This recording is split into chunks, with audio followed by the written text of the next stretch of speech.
Okay, guys. Let's do.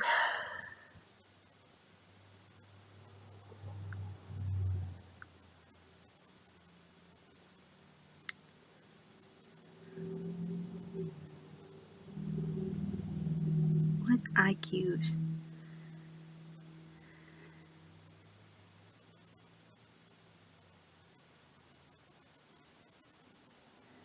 $48.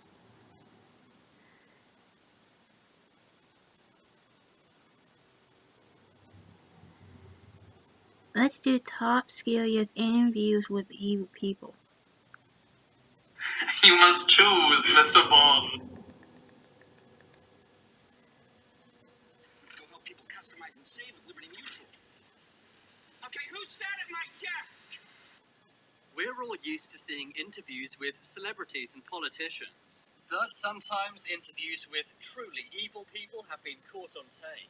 From a child who is one of the biggest psychopaths you could ever imagine, to a billionaire who admitted to doing something terrible when he thought the cameras were off. Beth Thomas. You may have heard of Beth Thomas before. She was the subject of the documentary Child of Rage.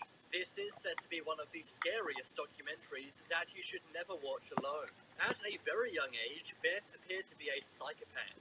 She harmed her brother on many occasions, and would also try to take her brother and parents' lives. The scary thing is, if you asked her about this, she would admit to it in a very calm manner. She would not even pretend that she did not want to harm her family. Why is your brother afraid of you? Because I heard it in my life. Okay.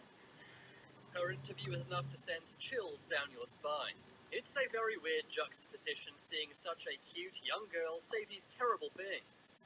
What, at nighttime, what do your parents do to your door? Lock it shut. Why do they lock it shut? Because they don't want big shot. And what do you want to do with those knives? Kill John and Mommy with them and Daddy. Beth's parents even had to lock her door shut at night. This was in case she got out and tried to harm her brother John. She would also often go into the kitchen to get sharp knives. She would want to harm her parents and brother with these. And what happened to your brother? Tell me about it. His head hurt real bad, but his chin he had to have stitches in it. John even had to go to the hospital many times because Beth tried to take his life. Now, despite her scary interviews as a child, she went through years of therapy, and it's now said that Beth is totally normal and nice. But do you believe people can change that much? Or do you think that even now she still may be slightly dangerous? Elizabeth Wettlaufer. For many years, Elizabeth Wettlaufer was I a watched an hospital interview, nurse. part of it, She of her. would care for elderly patients in the hospital and also sometimes at their homes. But she claimed that a voice kept telling her to give her patients too much insulin. She would then watch in the night as the patients groaned and moaned, and eventually they would sadly pass away. When I would do it afterwards, I would hear like a laughter in my head. She kept giving her patients too much insulin on purpose, and she took many, many lives. Eventually, she checked herself into a psych ward. After interviews with her at the psych ward, they got very scared. The psych ward then called the cops who arrested Elizabeth. In this interview, she explains how the voices told her to take these people's lives. Part of me had started to believe that it was the devil. And part of me thought it might be God was purpose for my life. At first, she believed this was God talking to her. But she then got worried as she thought it was the devil instead. The scary thing is, before she checked herself into the psych ward, the hospital planned to move her into the kids ward.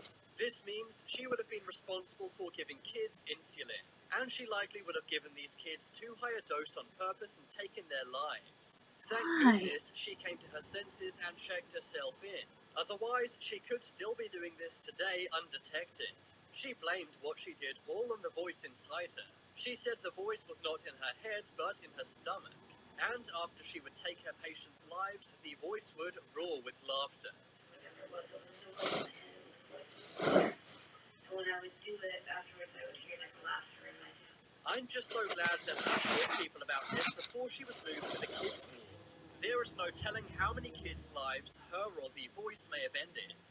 The span of her activities went on from 2007 to 2016. In 2017, she was sentenced to 8 concurrent life terms in prison. Robert Durst. Robert Durst is heir to the billion-dollar real estate empire, the Durst Corporation. His brother Douglas runs the company, but Robert took a different path in life. He is believed to have taken 3 people's lives. This includes his first wife, Kathleen, also his long-term friend, Susan Berman, and most recently his neighbor, Morris Black.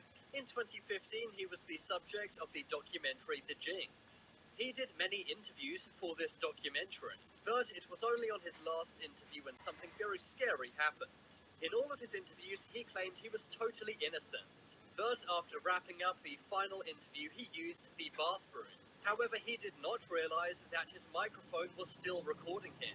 The microphone picked up him talking to himself. There it is. Record.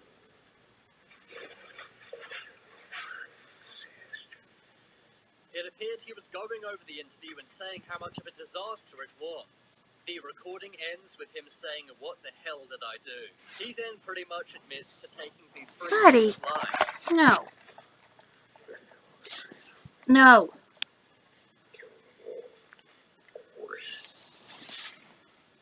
Soon after this documentary was released, he was arrested yet again. He is now being held inside an LA jail, and his trial will begin on May 17th, 2021. Alonso Perez. This footage is supposed to be of an interview with Alonso Perez. He was suspected of taking another man's life. He was arrested for this and taken into a room at a police station for questioning. He was left alone for some time before questioning, as is the norm. But during this time, he looks around at the ceiling. He then uses his body weight to break his handcuffs off the desk. For some time, he pretends that he is still chained to the desk while he plans an escape. After thinking for some time, he climbs onto a chair. He then removes a square drywall panel from the ceiling. He takes out some insulation and climbs into the ceiling. Amazingly, he was able to drop down into an empty hallway, and then he quietly left using a back door. It's pretty amazing that someone so dangerous was able to escape so easily from a police station. Thankfully, 4 days later, he was recaptured by police. Only that time, after he was arrested, they made sure to not leave him alone. The Night Stalker. Richard Ramirez is better known as the Night Stalker. He was a maniac who operated in the 1980s in Los Angeles. He took 15 people's lives, and in his trial he was famous for showing no remorse and also praising Satan. He also did various scary interviews where he admitted to being evil. You admit to being evil, Richard? We are all evil in some form or another. Serial killers do on a small scale what governments do on a large one. They are a product of the times of these bloodthirsty times. Even psychopaths have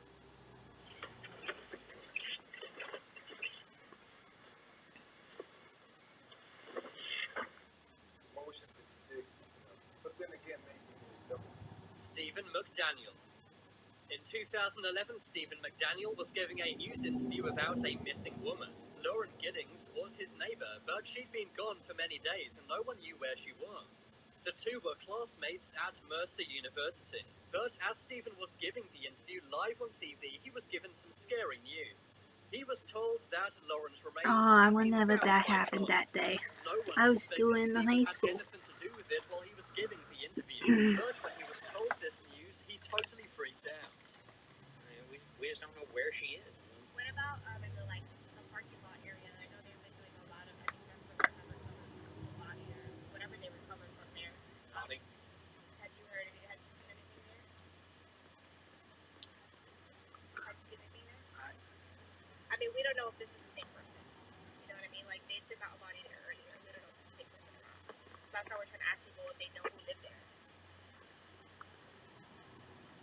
Are you okay, sir? I think I need to sit down. Okay.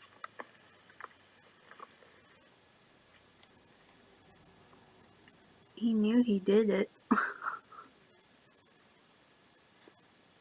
His entire mood changed and he was so panicked he had to sit down. This made viewers and police suspect him, and they were right.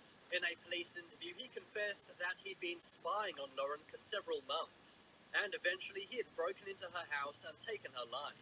The creepy thing is, if you speed up his police interview, he does not move a muscle. It's safe to say Stephen McDaniel is one of the creepiest people I've ever Yeah, seen. he is. Edward Edwards. Edward Wayne Edwards is better known as the Hook Man. He was a con artist who also took many lives. When he did these terrible things, he never even wore a mask. And that's because he wanted to be famous or infamous. In 2010, in an interview, he confessed to doing all of these bad things. His shoulder right down here easy, and I pulled the trigger. And it was a single shot. And so I put another shell in it, pulled it, the trigger, and he fell on over. The eerie thing is how calm he is talking about what he did. I deserve it, and I want the death penalty. You don't want to be in prison for a long time on everything else. Right, I'm not a healthy man. But now it's time to make your voice heard. Comment below which interview in this video was the scariest. If you want some more amazing videos, then check out my second channel. But as always, thanks for watching. There are some more videos you may like on screen right now. Leave a like if you got scared, and if you haven't already, what are you waiting for? Subscribe to Top 10s. Okay, guys, I will see you my fourth one, so I see you then.